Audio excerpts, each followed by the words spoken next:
Hello दोस्तों, तो यहाँ पे हमें एपिसोड की शुरुआत में भाई फिर से माहितो वर्सेस नानामी का सीन दिखाया जाता है। और जैसे कि आपको याद ही होगा कि पिछले एपिसोड में भाई 6 बज चुके होते हैं, यानी कि भाई नानामी का इधर से ओवर टाइम शुरू हो जाता है और माहितो को रियलाइज होता है कि भाई यहाँ पे नानामी की कर्स एनर्जी काफी ज्यादा बढ़ने लग गई है। और उसको ये समझ आ जाता है कि इसका मतलब ये है कि नानामी ने एक टाइम बेस्ड कसम खा रखी थी, जिससे कि उसने 6 बजे तक अपनी एनर्जी को लिमिट कर रखा था और बचा रखा था, जिससे वो 6 बजे के बाद अपनी हद से ज्यादा एनर्जी का इस्तेमाल कर सके। यहाँ पे नानामी माहितो को भी बताता है कि कैसे वो अपनी कर्स टेक्निक का इस्तेमाल करके किसी भी ऑब्जेक्ट या फिर अपने ओपोनेंट के ऊपर एक नंबर लाइन बना लेता है और उसी के हिसाब से वो उसका वीक पॉइंट पता लगा लेता है। ये है मेरी कमाल की टेक्निक। तो यहाँ पे माहितो देखता है कि अच्छा, इसका मतलब ये अपनी कर्स टेक्निक को रिवील कर रहा है, इसका मतलब ये है कि मेरे को इसको सीरियसली लेना ही पड़ेगा। यहाँ पे नानामी बहुत फुल स्पीड में ट्रैवल कर रहा होता है और माहितो उसका पीछा कर रहा होता है। यहाँ पे नानामी मन में यही सोचता है कि उसके पास यहाँ पे 2 ऑप्शंस है, या तो वो माहितो को इसी तरह अपने पीछे भगा सकता है और उससे लड़ के उसकी कर्स एनर्जी को कम कर सकता है, जो कि इस समय तो पॉसिबल नहीं है। और दूसरा तरीका यह है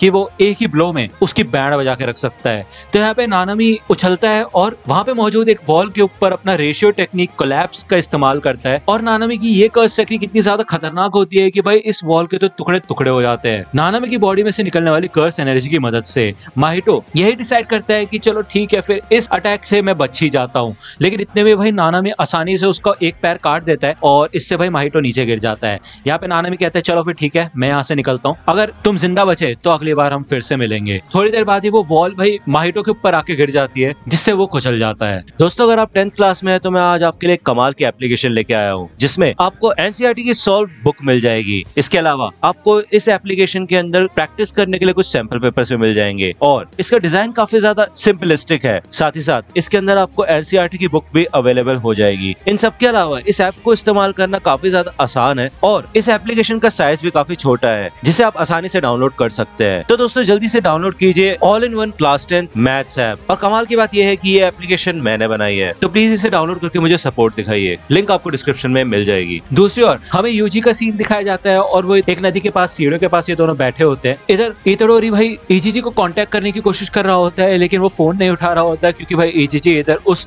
कर्स को पकड़ रहा होता है जिसको उसने गलती से छोड़ दिया था। यहाँ पे इतोडोरी ये सोच ही रहा होता है कि उसको क्या करना चाहिए। तो उस समय योशिनो इतोडोरी की ड्रेस को देखता है और उस पे लगे हुए बटन को देखते हैं जिसपे स्वर्ली डिजाइन होता है। उसको याद आता है कि माहितो ने उसको इस बटन के बारे में बताया था कि ये बटन उन्हीं लोगों की यूनिफॉर्म्स में होता है जो कि जुजुत्सु सॉर्सरर्स होते हैं, और अगर कभी तुम्हारा उनके साथ सामना हो तो तुम उनके साथ अच्छे से ही बात करना। ये देख के भाई योशिनो को समझ आ जाता है कि इतोडोरी भी एक जुजुत्सु सॉर्सरर है। और यहाँ पे यूजी यही डिसाइड करता है कि वो सीधा सीधा इससे पूछ ही लेगा कि भाई क्या सीन है। वो यहाँ पे योशिनो से पूछता है कि तुम उस मूवी थिएटर में थे ना जब वो इंसिडेंट हुआ था, तो तुमने वहाँ पे क्या क्या देखा था, तुम्हें क्या वहाँ पे कोई अजीब सी चीज दिखी थी इस कर्स की तरह। तो योशिनो यहाँ पे मना कर देता है और वो यही कहता है कि नहीं, ऐसा कुछ नहीं है, मुझे हाल ही में ऐसी चीजें दिखना शुरू हुई है। यहाँ पे इतोडोरी उसकी बात पे विश्वास कर लेता है और वो दोनों साथ में बैठते हैं। गेटो इनको दूर से देखते हैं और काफी खुश हो जाता है ये देख के कि योशिनो ने इतोडोरी से दोस्ती कर ली है। ये दोनों के दोनों यहाँ पे मूवीज के बारे में बात करना शुरू करते हैं और ये देखते हैं कि इनके बीच में कुछ कुछ कॉमन चीजें भी है। और उसी दौरान पीछे से भाई योशिनो की मॉम नागी योशिनो आती है और वो ये देख के काफी खुश होती है कि भाई योशिनो का कोई दोस्त भी है। वो इतोडोरी को डिनर पे बुला लेती है। और भाई दूसरी ओर गेटो अंडरग्राउंड टनल में माहितो से मिलने के लिए जाता है। वो यहाँ पे ये देख के काफी इंप्रेस होता है कि भाई नानामी भी कम ताकतवर नहीं है और उसने यहाँ पे काफी तगड़ी तबाही मचाई है। और माहितो यहाँ पे भाई उस मलबे में से बाहर निकलता है और वो कहता है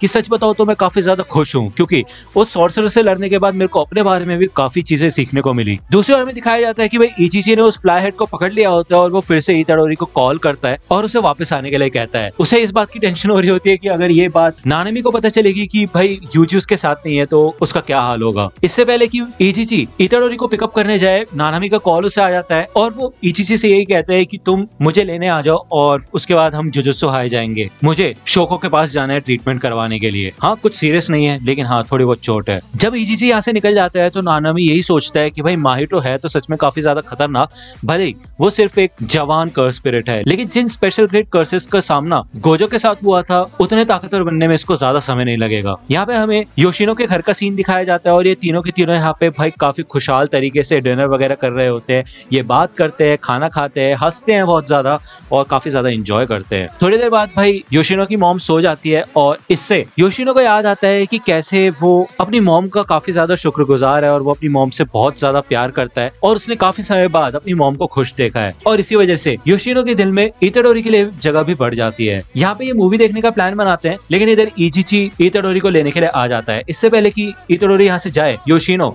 इताडोरी से पूछते है कि अच्छा तुम तो एक जुजुत्सु सॉर्सरर हो ना, तो क्या होगा अगर तुम्हें कभी किसी दिन किसी बुरे जुजुत्सु सॉर्सरर को मारना पड़े, किसी इंसान को, तो क्या तुम मारोगे? तो इताडोरी यही कहता है कि हाँ ऐसा हो सकता है कि ऐसी सिचुएशन आए, लेकिन नहीं, मैं उसको मारना बिल्कुल नहीं चाहूंगा क्योंकि इससे जिंदगी की जो अहमियत है वो मेरे लिए कम हो जाएगी और आगे चल के ऐसा हो सकता है कि जिन लोगों की मैं कदर करता हूँ उनकी जिंदगी की कदर मैं करना छोड़ दूं। जब इताडोरी यहाँ से चला जाता है तो योशिनो यही सोचता है कि कैसे कई लोगों के अंदर दिल नहीं होता, लेकिन वही दूसरी ओर कुछ अच्छे लोग भी होते हैं यूजी और उसकी मॉम की तरह, जिन्होंने कभी भी कोई गलत काम नहीं किया होता, तो इसी वजह से वो कभी भी किसी को मारेगा नहीं। उसी रात जब योशिनो की मॉम नींद से उठती है अपने डाइनिंग रूम में, तो वो देखती है उस टेबल पे कुछ रखा होता है और वो और कुछ नहीं बल्कि सुकुना की फिंगर होती है। उस फिंगर की वजह से एक कर्स वहां पे आ जाता है और योशिनो की मॉम को मार डालता है। यहाँ पे नानामी और यूजी दोनों डिसाइड करते हैं कि उनको माहितो का कुछ करना होगा, लेकिन नानामी यूजी को कहते हैं कि अभी के लिए शांत हो जाओ, अभी हम कुछ नहीं कर सकते क्योंकि ऐसा हो सकता है कि तुम्हें वहां पे कुछ ट्रांसफिगर्ड ह्यूमंस को मारना पड़े और हो सकता है कि असली इंसानों को भी मारना पड़े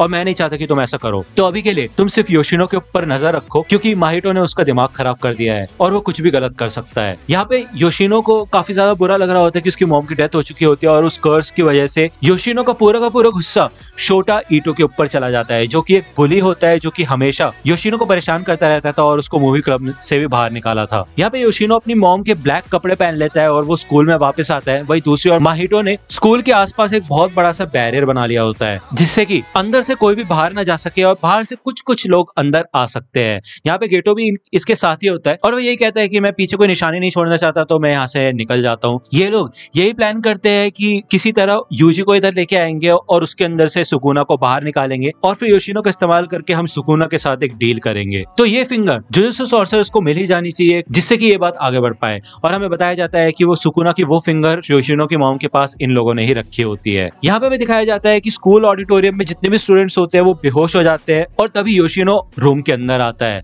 इधर बस शोटा और वो टीचर सोटोमुरा होश में होते हैं और उसके अलावा सबके सब बेहोश पड़े होते हैं। इधर योशिनो शोटा के पास आता है और वो उससे पूछता है कि तुम मेरे को हमेशा से परेशान करते थे, अब मुझे बताओ कि वो फिंगर मेरे घर में तुमने ही रखी थी क्यों, है ना? लेकिन भाई शोटो को इसके बारे में कुछ भी नहीं पता होता और वो कहता है कि तुम बोलना क्या चाहते हो। यहाँ पे दिखाया जाता है कि भाई योशिनो अपनी कर्स एनर्जी का इस्तेमाल करके शोटो की स्किन को काफी ज्यादा हार्म करने लग जाता है और यहाँ पे एक तरीके से रिएक्शन टाइप होने लग जाता है शोटो की स्किन पे और उसके बाद वो उसको बहुत मारता है और फिर उसे हवा में लटका टाइप देता है। इससे पहले कि योशिनो उसको पूरी तरह से जान से मारे तभी इस जिम्नाजियम में इताडोरी आ जाता है और वो चिल्लाता है कि योशिनो ये तुम क्या कर रहे हो, रुक जाओ, ऐसा तुम नहीं कर सकते। तो योशिनो भाई इताडोरी को देख के यही कहता है कि वहीं रुक जाओ, जुजुत्सु सॉर्सरर, इस मामले से दूर रहो। तो दोस्तों आज की वीडियो के लिए सिर्फ इतना ही। आई होप कि आपको ये वीडियो पसंद आई होगी। अगर आपको ये वीडियो पसंद आई हो तो प्लीज लाइक कीजिए, अपने दोस्तों के साथ शेयर कीजिए और मेरे चैनल को सब्सक्राइब करना मत भूलेगा। और अगर आप मुझे कांटेक्ट करना चाहते हैं तो आप मुझे इंस्टाग्राम पे कांटेक्ट कर सकते हैं।